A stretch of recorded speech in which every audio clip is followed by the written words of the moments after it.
Julian accompany you? Wish to see Dandelion, Your Grace? Yes. I mean, no.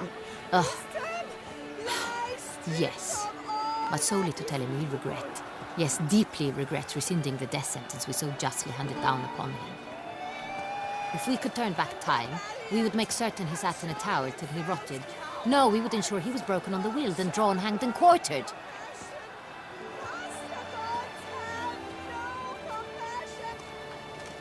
Ah, the very man we would entrust with these tasks. Damien de la Tour, captain of my personal guard. Your Grace. Witcher. Greetings. Sorry to have to tell you, but the guardsman handling the last victim's body... I know already. The creature in the cellar of Corvo Bianco. Was it the beast? No. A Bruxa, a kind of vampire. Not the beast, but tied to it in some way. You know this how? Through careful analysis of the evidence, both on the riverbank and at Corvo Bianco. Do you mean to insinuate the investigation thus far has been sloppy? Geralt insinuates nothing of the sort. We must listen to him attentively. I examined the body of the beast's last victim. Might have found something, need to analyze it. A quiet place, that's what I could use most right now. And maybe the help of an alchemist or a mage. Also like to hear all you know about the previous victims. Take it Sir de la Tour is my man for that. Firstly, call me Damien, please. Secondly, you should know I spoke against summoning you here. I've heard much about you. You bring trouble, or thus far have, always. And we've enough trouble as it is. Yet we are capable of defeating the beast on our own, without an outsider's help. I've no doubt about it. Damien, we settled the matter of the Witcher's employ some time past. Definitively. Since you have broached it nonetheless, let us discuss Geralt's pay. Are the legends true? Do Witchers usually demand that which you find at home, yet did not expect?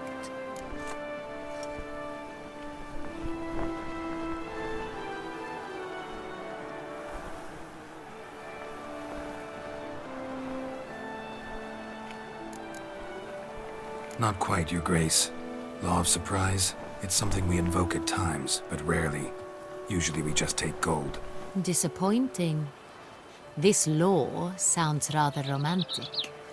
On the other hand, on returning to the palace, we would likely find impatient petitioners or a set of sample fabrics for a new dress. Poor rewards, both. I fear you'd not have much use for any of the surprises we are likely to come upon. Thus, we've decided you shall receive the deed to a vineyard, Corvo Bianco, and the sum of coin. You will doubtless consider this adequate. Title to the vineyard shall be given to you at once. Surely you'll need lodgings while you hunt. The coin, however, will be yours only once you have slain the beast. Lovely, generous gesture, Your Grace. But Corvo Bianco, isn't it the Duchy's temporary morgue? Is it now? The Chancellery's bungled things again, we fear. Not to be left unsupervised for one instant. Yet, in its mood, a morgue should present minimal problems to a Witcher. What's more, nothing enhances a wine's reputation better than a grim legend. Thank you, Your Grace. I accept the contract, of course. But as I said before, I'll need some information.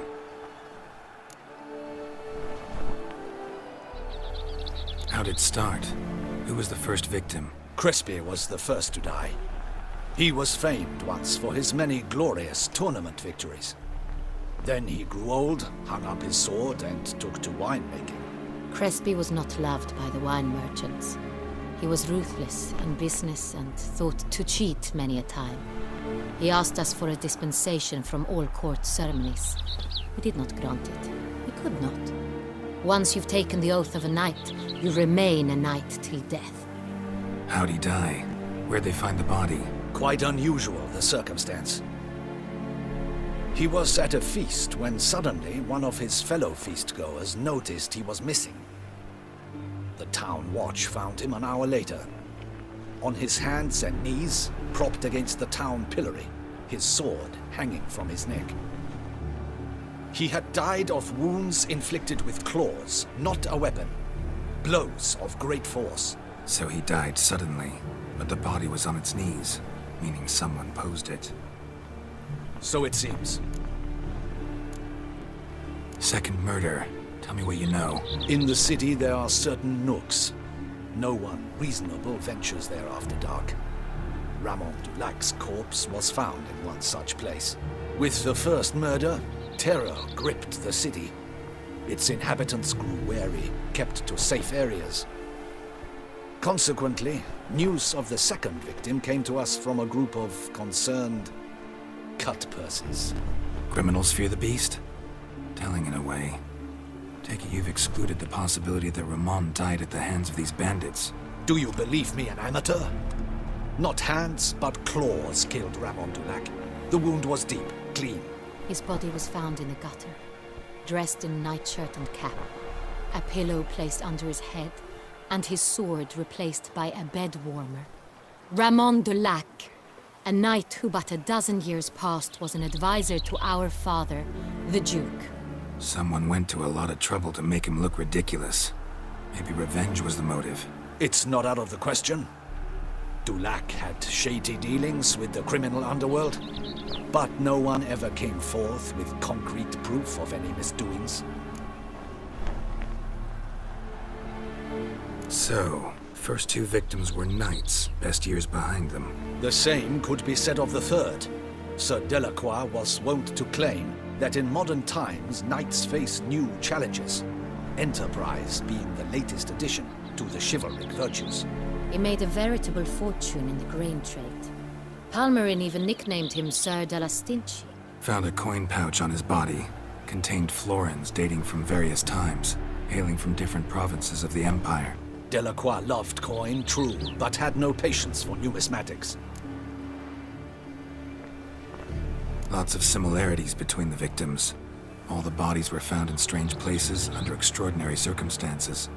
Seems the murderer, whoever or whatever it is, has some meaning to convey. These were honorable men.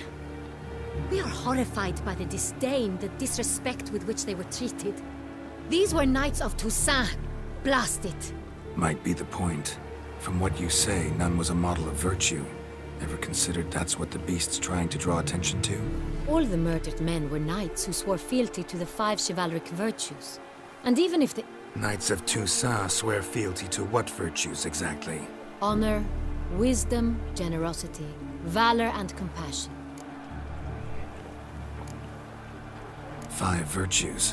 Why are they so important to your knights? Strange question. Your Grace, forgive me. I'm a foreigner trying to understand another land's customs. You are forgiven.